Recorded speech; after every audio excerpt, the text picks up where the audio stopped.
Well, joining me now in the studio is former RAF pilot and now advisor at Universal Defence and Security Solutions, Air Vice Marshal Sean Bell. Sean, good to see you again. So let's just have a look at the map that we're now becoming so familiar with. We've seen that the battle for Kiev appears to be over. We've seen that the Russian troops pulling back. What of what they've left behind?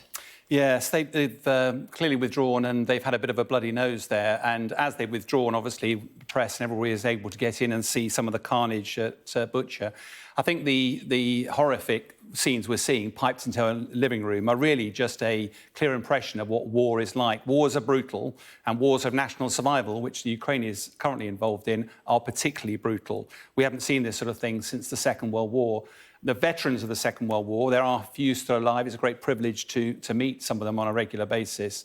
Most of them will not even talk about what happens in these wars because the images are so graphic and horrendous. One who did talk very eloquently was Harry Billing, who was involved in D-Day, and who described very graphically how the sea was running red with the blood of his colleagues. Tragically, he passed away this past week, and apparently in his final few words were, "Love one another." What a poignant reflection from an amazing man. Absolutely. So back to this conflict, and of course, the Russians moving away from Kiev, but they do appear to be regrouping.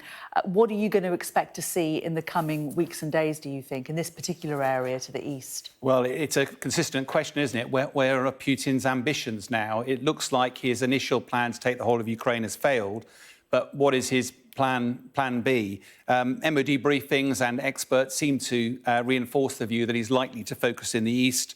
Some of the troops are amassing at Belgorod, up to the north of Kharkiv there, and we're fully expecting that he'll redeploy troops from Kiev and also from Russia and focus on the Donbass. Why the Donbass? I think there's three main reasons for the Donbass. Russia has invested over the last 10 years in an insurgency there and will be keen to bring that to conclusion.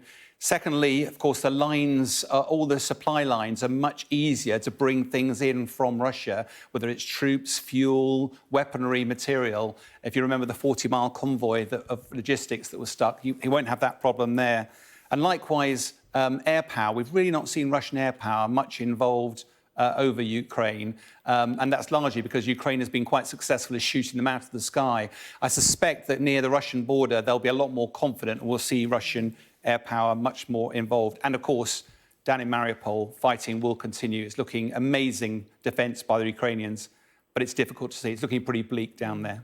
And now, of course, President Putin originally wanted to take the whole of Ukraine, we believe. This certainly seems like a more modest ambition. What would you say was the motivation for this apparent change of tack? Again, really difficult to get inside Putin's mind, but it looks like if he still aspires to take the whole of Ukraine, this conflict will go on for years rather than weeks or months. What looks more likely is that he'll focus his ambitions and then be ready to negotiate. Out to the west in Odessa, probably still an ambition of his, but probably not realisable in the near term. But let's be quite clear. The Russians are 10 times the size militarily. If they focus their efforts on a small field of land, that will make life very difficult for Ukrainian forces. I think we've yet to see the full might of Russia deployed in this battle. And until Putin's revised objectives are met, we're not going to see any meaningful negotiations anytime soon. OK, Sean Bell, thanks very much.